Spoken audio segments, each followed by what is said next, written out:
Friends, welcome to Cyber Scripters. आज के इस सेशन में हम बात करेंगे एक्सेप्शन हैंडलिंग की पाइथन में। तो पहले समझ लेते हैं कि एक्सेप्शन होता क्या है। एक्सेप्शन वो एरर होती है जो जब आपका सिंटैक्टिकल करेक्ट प्रोग्राम हो। सिंटैक्टिकल करेक्ट का मतलब है जिसमें कुछ सिंटैक्स एरर ना हो। तो रन टाइम पे जब आप एग्जीक्यूट कर रहे हो तब कोई इश्यू आता है, कोई अनएक्सपेक्टेड चीज होती है जो आपके प्रोग्राम को टर्मिनेट कर सकती है। वो होता है एरर। एरर और एक्सेप्शन में बहुत कम डिफरेंस है और लोग इंटरचेंजेबली यूज करते हैं एरर और एक्सेप्शन को। सो एरर वो प्रॉब्लम है प्रोग्रामिंग में जो आपके प्रोग्राम फ्लो को टर्मिनेट कर देता है, जबकि एक्सेप्शन एक्सेप्शन आपके प्रोग्राम फ्लो को चेंज कर देता है। अगर उसको नहीं हैंडल किया गया तो टर्मिनेट भी कर सकता है। पर यही एक छोटा सा डिफरेंस है दोनों में। तो अब देख लेते हैं पाइथन में हम हैंडल कैसे करते हैं इसको। पाइथन में बेसिकली एक्सेप्शन हैंडल करने के लिए हम ट्राई एक्सेप्ट फाइनली ब्लॉक का यूज करते हैं। वो कुछ इस तरह से होता है। उसका सिंटेक्स है ट्राई। ट्राई लिखोगे और फिर इंडेंटेड कोड में उसका ब्लॉक आएगा। फिर एक्सेप्ट और उसका कोड ब्लॉक आएगा। एल्स और फाइनली ऑप्शनल है, अगर आपको जरूरत है तो आप रखिए, नहीं जरूरत है तो नहीं लिखेंगे, हम उसके बाद में बात करते हैं। तो आपके ट्राई ब्लॉक में जो भी कोड है वो जब एग्जीक्यूट होता है और उसमें कुछ इश्यू आता है, तो अगर मैं ट्राई ब्लॉक नहीं यूज किया है तो वो प्रोग्राम टर्मिनेट हो जाएगा। पर अगर आपने ट्राई एक्सेप्ट लिखा है तो जैसे ही जिस लाइन पे भी एक्सेप्शन आएगा, कोड सीधा जंप करेगा एक्सेप्ट में और वो पार्ट एग्जीक्यूट हो जाएगी। अब एल्स पार्ट जो है वो ऑप्शनल है। एल्स पार्ट तब एग्जीक्यूट होता है जब ये ट्राई कैच में कोई भी एक्सेप्शन ना आए। सी अगर ट्राई में एक्सेप्शन आया तो एक्सेप्ट वाला कोड एग्जीक्यूट होगा, नहीं आया तो एल्स वाला होगा। ये दोनों एक साथ कभी नहीं होंगे, या तो एक्सेप्ट वाला होगा या एल्स वाला होगा। और फाइनली ये हमेशा एग्जीक्यूट होगा ही। और जनरली इसको हम तब यूज करते हैं जब हमको रिसोर्स क्लीनिंग करना हो। जैसे आपने कोई फाइल ओपन की है, उसको क्लोज करना है। अब एक्सेप्शन आता है तब भी क्लोज करना है, नहीं आता तब भी क्लोज करना है। तो वैसी चीजें आप फाइनली में रखते हो। ये एक्सेप्शन हायरार्की है। इसको याद रखने की जरूरत नहीं, पर हमें पता होना चाहिए कि ये हायरार्की है। जैसे इतना तो पता होना ही चाहिए कि सबसे ऊपर बेस एक्सेप्शन है, उसके बाद एक्सेप्शन आता है, और एक्सेप्शन में मेजर जो आपके एरर्स जनरेट हो रही है पाइथन प्रोग्रामिंग में वो आपकी एक्सेप्शन के अंडर में है। ये फुल लिस्ट आपको docs.python.org में मिल जाएगा। कि फुल लिस्ट नहीं है, मैंने स्नैपशॉट लिया हुआ है। अगर आपको फुल लिस्ट देखना है तो आप इस लिंक पे जाके देख सकते हो। जरूरत नहीं है वैसे, बट यहाँ ये पता होना चाहिए कि एक्सेप्शन की एक हायरार्की भी होती है। तो अब एक काम करते हैं, अब चलते हैं अपने पाइचाम पे और देखते हैं किस तरह से ये होगा। तो एक नया फाइल बना लेते हैं, नाम देंगे एक्सेप्शनल एक्सेप्शनल हैंडलिंग। ओके। अब एक छोटा सा प्रोग्राम लिखते हैं। लेट्स से मैं कुछ इनपुट मांग रहा हूँ यूजर से। एंटर योर एज, और हम प्रिंट करवा देते हैं एज को। बहुत सिंपल सा प्रोग्राम है।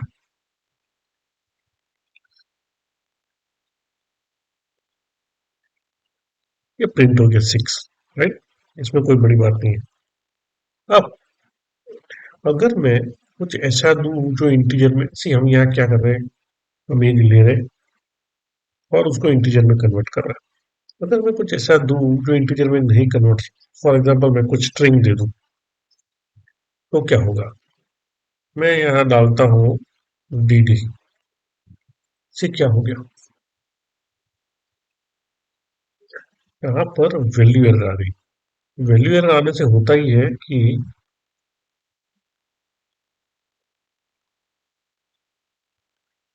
मेरा प्रोग्राम आगे भी चल रहा है। इसके बाद मेरा प्रोग्राम वो लास्ट स्टेटमेंट तक कभी नहीं पहुंचेगा। ये यहीं पर प्रोग्राम टर्मिनेट हो गया। अब अब हम देखेंगे हमको यहाँ पर ट्राई और एक्सेप्ट कैसे हेल्प करते हैं। मैं लिखूंगा ट्राई और ये वाला पूरा ब्लॉक में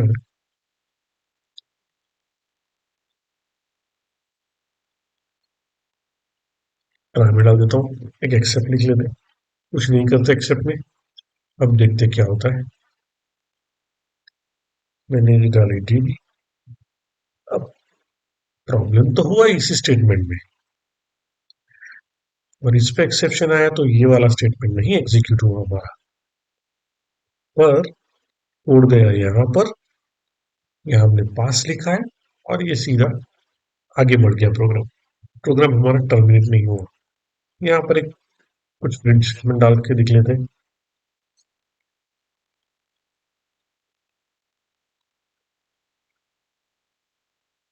अब आपको आइडिया आएगा क्या हो रहा है। सी क्या हुआ, जैसे ही मैंने आर दिया इस लाइन पे प्रॉब्लम आ गया, नहीं एग्जीक्यूट हो पाई ये लाइन। तो वहां जैसे एक्सेप्शन आया तो कोड सीधा एक्सेप्ट में चला गया। ये लाइन एग्जीक्यूट नहीं की उसने। उसके बाद ट्राई में कुछ भी एग्जीक्यूट नहीं होगा जहां पर आपका एक्सेप्शन आएगा। सीधा एक्सेप्ट, और एक्सेप्ट में लिखा एक्सेप्शन हैंडल, वो प्रिंट हो गया और फिर प्रोग्राम आगे बढ़ गया। अब ये तो बहुत छोटा सा प्रोग्राम है। तो जब आपका बहुत बड़ा प्रोग्राम, आप बहुत जगह से इनपुट लेते हो आपके प्रोग्राम्स में, कहीं आप फाइल रीड कर रहे हो, फाइल पे परमिशन नहीं है, या फाइल किसी यूजर ने लॉक करके रखी है, या फाइल का नाम गलत है, आप कहीं से कुछ कोई फंक्शन कॉल कर रहे हो किसी और का जिसमें आप कुछ इनपुट दे रहे हो, आउटपुट कुछ एक्सपेक्ट कर रहे हो, कुछ और आउटपुट आपको मिलता है, तो रन टाइम पे इस तरह की चीजें अनएक्सपेक्टेड होगी तो आपका प्रोग्राम क्रैश हो जाएगा। और अच्छा प्रोग्राम वही होता है जो हर कंडीशन को अच्छी तरह से हैंडल करे, और उसमें हमें ट्राई एक्सेप्ट बहुत अच्छा हेल्प करता है। अब इसी प्रोग्राम को थोड़ा हम चेंज करते हैं। अगर मुझे ऐसा करना है कि जब तक मुझे इंटीजर में वेट एज नहीं मिलती तब तक मैं यूजर को कंटिन्यूस पूछता रहूंगा, तो मैं क्या करूंगा, मैं एक्स में एक स्ट्रिंग डाल देता हूँ और एक वाइल लूप लिख लेते हैं। While type of x is not integer. जब तक इंटीजर मुझे नहीं मिलता है तक ये लूप चलता रहेगा। अब इंटीजर नहीं मिलेगा तो हमारा प्रोग्राम क्रैश हो जाएगा। इसके लिए हमने ट्राई एक्सेप्ट डाल दिया। अब देख लेते हैं कैसे होता है, और यहाँ प्रिंट करवाते हैं एक्स।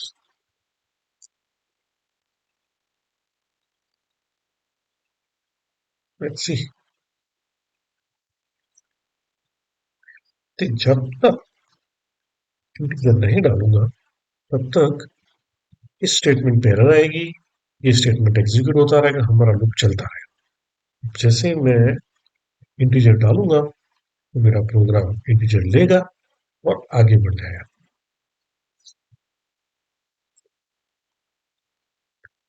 तो ये है बेसिक सिंटैक्स ट्राई और एक्सेप्ट का। अब मैं सी यहाँ पर क्या हो रहा है, किसी भी तरह का एक्सेप्शन आ रहा है तो हम कैच कर रहे हैं। मैं स्पेसिफिक एक्शंस भी, स्पेसिफिक एरर्स भी कैच कर सकता हूँ। जैसे हमने लंबा लिस्ट देखा था वो हायरार्की का, उसी में से कुछ हम एरर को कैच करने की कोशिश करते हैं। पहला है सिंटेक्स एरर। लेट्स से आपके प्रोग्राम में सिंटेक्स एरर है। प्रिंट की जगह पे है इस तरह से लिख रहा हूँ, तो क्या होगा, मैं रन करूंगा तो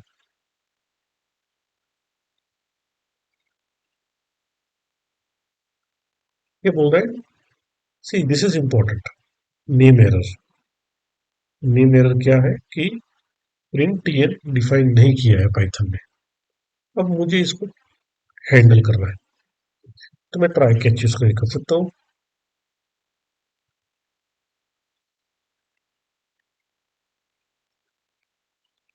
और एग्जैक्टली नेम एरर हम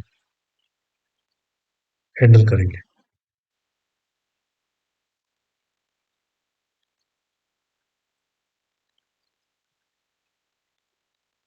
हैंडल सिंटैक्स एरर। तो आप देख सकते हैं कि यहाँ पर हमारा सिंटेक्स एरर था और वो हैंडल हो गया और ये स्टेटमेंट हमारा प्रिंट हो गया। इसे हम कॉपी कर लेते हैं, ये लास्ट स्टेटमेंट है। एक और एग्जांपल देख लेते हैं। लेट्स से मेरी एक डिक्शनरी है, बी इज इक्वल टू, और उसमें की है ए, वैल्यू है 1, और मैं डी बी को प्रिंट करने की कोशिश कर रहा हूँ। अब यहाँ पर देखने वाली बात यह है कि बी नाम की हमारी डिक्शनरी में है ही नहीं, तो ये मुझे वापस से एरर देगा। आई थिंक मुझे इसे कमेंट कर देना चाहिए कि हमें की एरर मिली। काम करते हैं, पहले इसको कमेंट कर लेते हैं।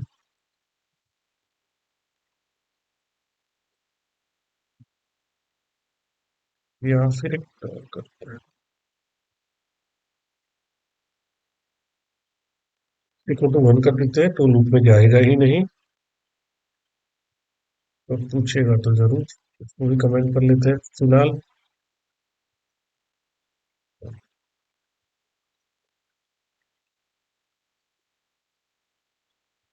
उप्स, नॉट इंटीजर, हमने स्ट्रिंग दिया है यहाँ पर।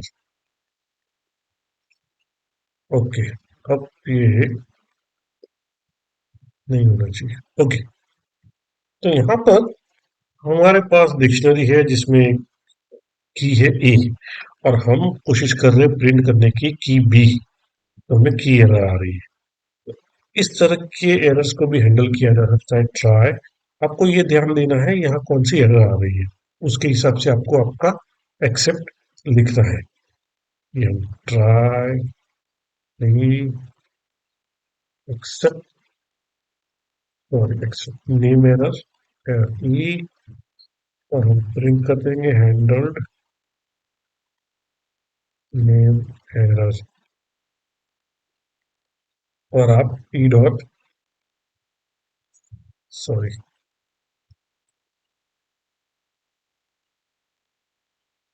E dot S T R करके भी प्रिंट कर सकते हो आपको चाहिए तो।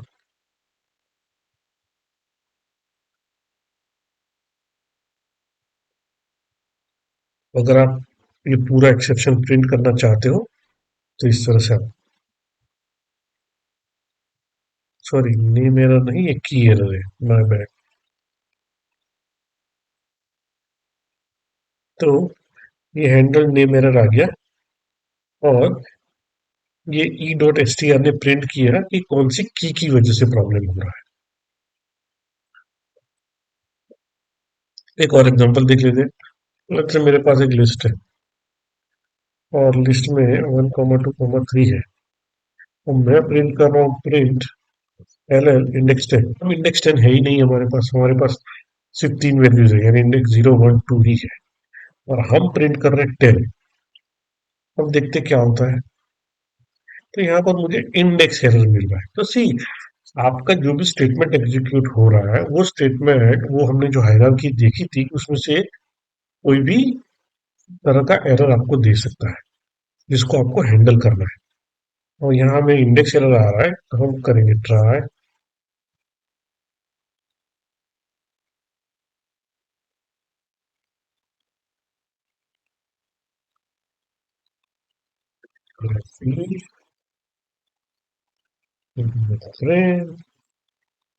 हैंडल्ड इंडेक्स एरर, प्रिंट करवा देते ई डॉट अगेन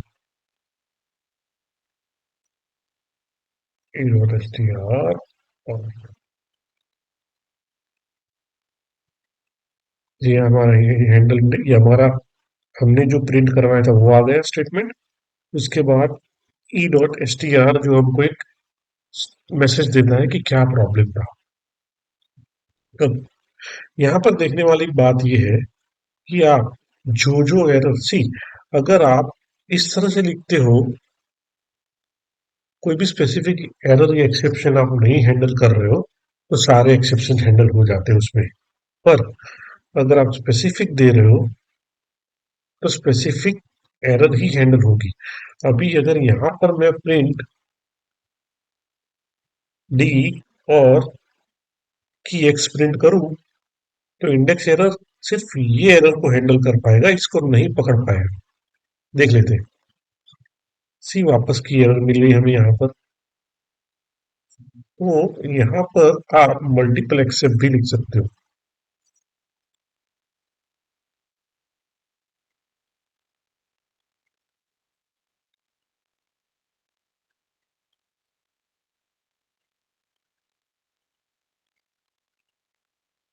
इस तरह से तो ये मल्टीपल भी हो सकते हैं इस तरह से आप।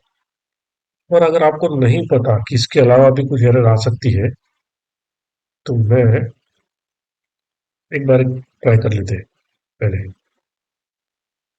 सी की एरर हैंडल हो गई हमारी। तो इसको फिलहाल कमेंट कर देते हैं।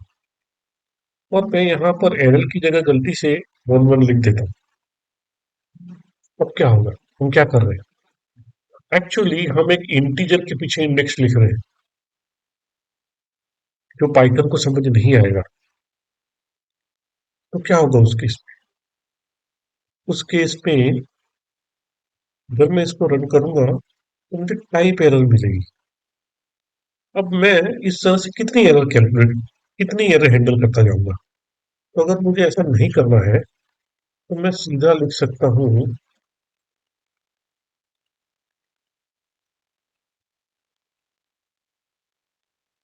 उसका पेरेंट। हमने जो हायरार्की देखी थी वो यहाँ पर इंपॉर्टेंट है कि अगर मैं मेरे पास 10 चाइल्ड एक्सेप्शन है और उस 10 चाइल्ड एक्सेप्शन के लिए मुझे नहीं अलग अलग से एक्सेप्ट लिखना है तो मैं सीधा पेरेंट लिखूंगा तो सारे के सारे हैंडल हो जाएंगे। अब देखते हैं इसको। अभी भी नहीं हुआ, इसलिए नहीं हुआ। नहीं, सिंटेक्स वार्निंग है ये तो। ये हो गया हमारा हैंडल एक्सेप्शन। तो इस तरह से अगर आप पेरेंट को हैंडल करोगे तो सब कुछ आपका हैंडल हो जाएगा। यहाँ पर अगर मैं ये पेरेंट को उठाकर चाइल्ड के ऊपर रख दूंगा तो ये पेरेंट ही सारे एक्सेप्शंस हैंडल कर लेगा। वो नीचे जाएगा ही नहीं, आपको इंडेक्स और की एरर हैंडल का मैसेज ही नहीं मिलेगा। देख लेते हैं। सी, इसको वापस से एरर कर देते ताकि हमको वार्निंग ना मिले। एक्सेप्शन तो फिर भी आएगा। ओके। सी क्या हो गया, पहले जब हमने किया था तो ये इंडेक्स एरर आ रही थी क्योंकि इंडेक्स गलत है। यहाँ पर एरएल में 10 इंडेक्स तक का वैल्यू नहीं है पर फिर भी हमने 10 दिया था। तो यहाँ पर क्योंकि हमने पेरेंट को ऊपर डाल दिया है हायरार्की में तो नीचे वाले एक्सेप्शन तक पहुंचेगा ही नहीं कोड। तो इसीलिए आपको ये ध्यान रखना है कि पेरेंट एक्सेप्शन जो है वो चाइल्ड के नीचे आना चाहिए वरना वो कभी पहुंचेगा ही नहीं वहां पर।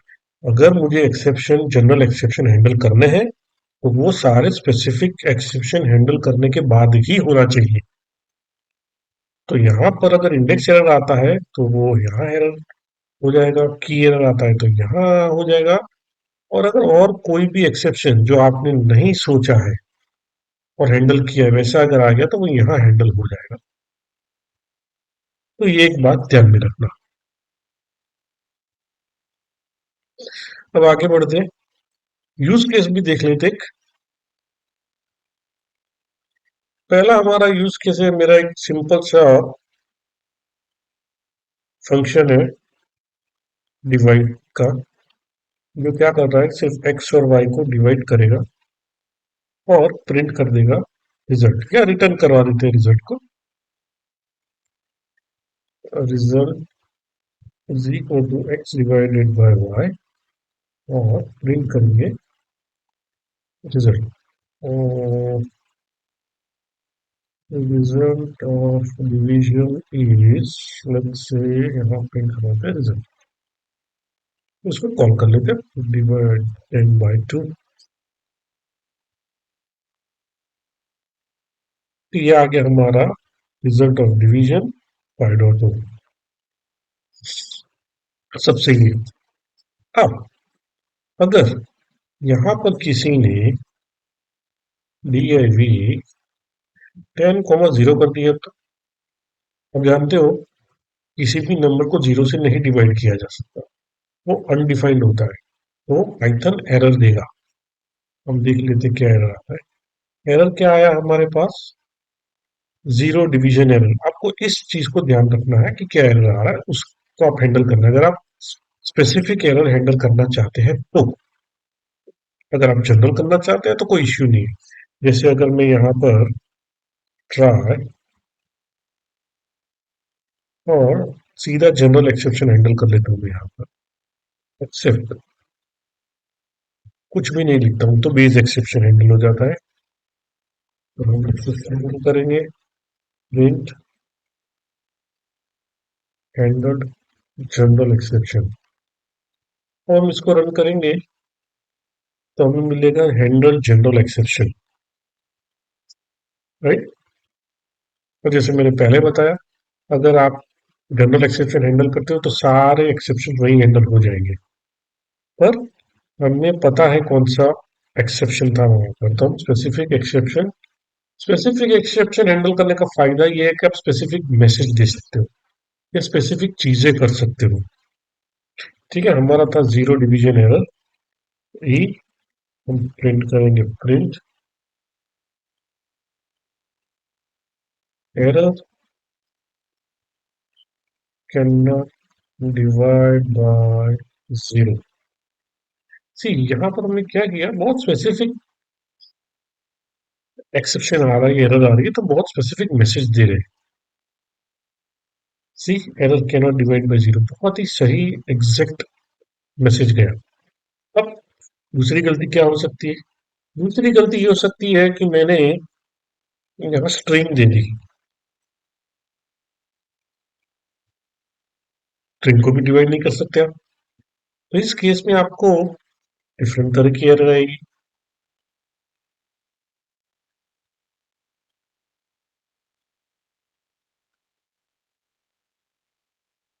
ओके, हमको एरर नहीं मिली, उसका रीजन है हम एक्सपेक्ट कर रहे थे एरर, पर हमने यहाँ पर ये एक्सेप्शन हैंडल कर लिया है।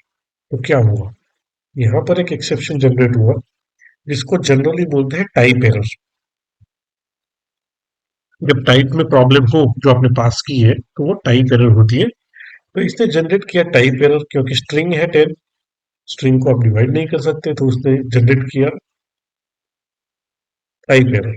अब यहाँ पर हमने जीरो डिवीजन एरर किया है तो यहाँ पर नहीं कैच होगा, पर यहाँ पर इस यहाँ हैंडल हो गया क्योंकि हमने जनरल एक्सेप्शन हैंडल किया है। अगर मैं इसी जनरल एक्सेप्शन के ऊपर टाइप एरर को हैंडल कर लूं तो मैं एग्जैक्ट मैसेज दे सकता हूँ,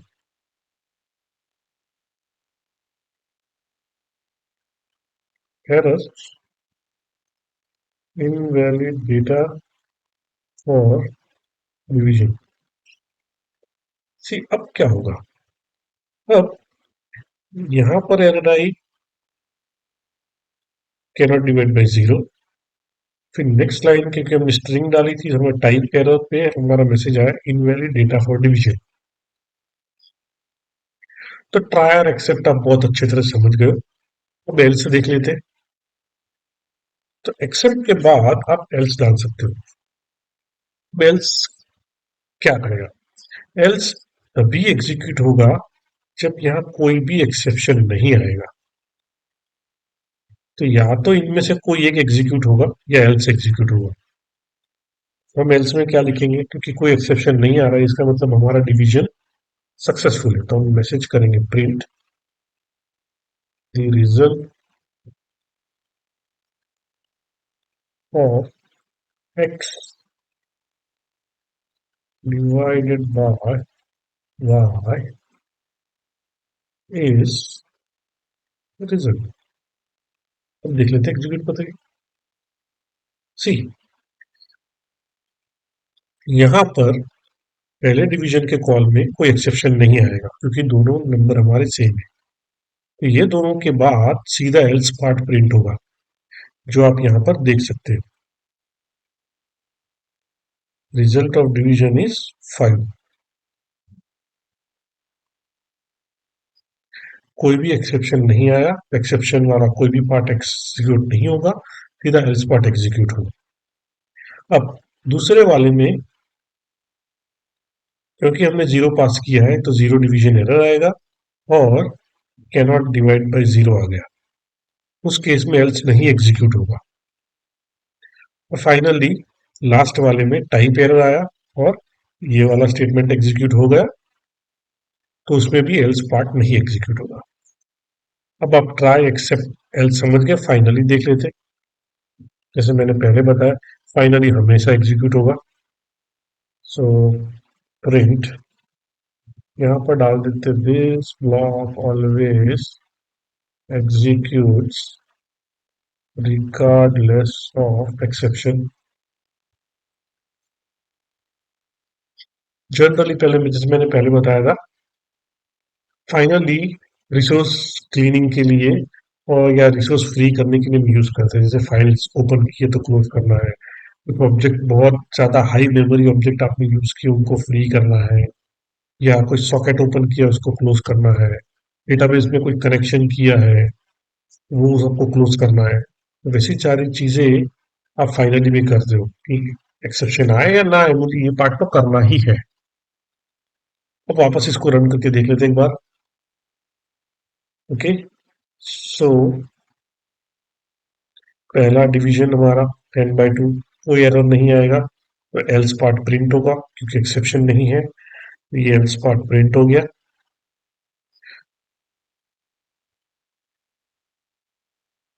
ये एल्स पार्ट प्रिंट हो गया। उसके बाद फाइनली तो हर केस में एग्जीक्यूट होगा, तो ये फाइनली वाला स्टेटमेंट है वो आगे यहाँ पर। तो ये पहला स्टेटमेंट ट्राई से आया, दूसरा एल से आया और तीसरा फाइनली से।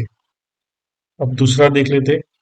दूसरे केस में हमने जीरो पास किया था, जीरो पास किया था तो जीरो डिवीजन एरर आएगा, तो हमारा ये एग्जीक्यूट होगा और फाइनली एग्जीक्यूट होगा। देख लेते हैं, ये हमारा एक्सेप्शन से आ रहा है, ये फाइनली वाला स्टेटमेंट है। तीसरे केस में टाइप एरर आएगा, तो ये वाला स्टेटमेंट एग्जीक्यूट होगा और फाइनली जो कि यहाँ हो रहा है, इनवैलिड डेटा फॉर डिवीजन और फाइनली वाला स्टेटमेंट।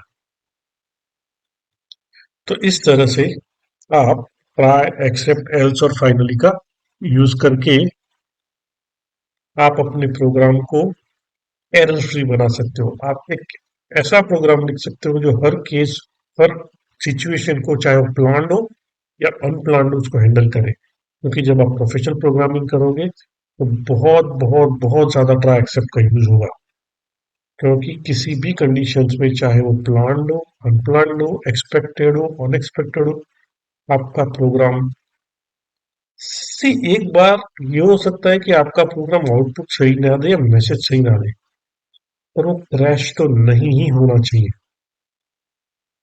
वैसे तो गलत आउटपुट भी नहीं देना चाहिए, पर अगर मैं सिर्फ हायरार्की की बात करूं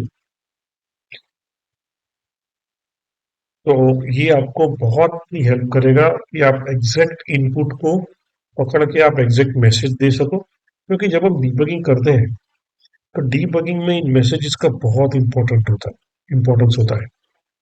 जब आप प्रोफेशनल प्रोग्राम करोगे, किसी कस्टमर के यहाँ प्रोग्राम चल रहा है, हो सकता है आपको एक्सेस भी ना मिले उसका, तो उस वक्त आप सिर्फ इन स्टेटमेंट्स के ऊपर से ही डिसाइड करना पड़ता है आपको कि आपका प्रोग्राम किस तरह से बिहेव कर रहा है। उन सब केसेस में बहुत बहुत ज्यादा हेल्प करता है। तो मैं वापस से यही कहूंगा, इसको प्रैक्टिस कीजिए ठीक से, इसी प्रोग्राम को वापस लिखो सिर्फ ये देख के। और अगर आपको कुछ इश्यू है, कुछ क्वेरीज है, तो कमेंट में डालो, मैं आपको रिस्पॉन्ड करूंगा।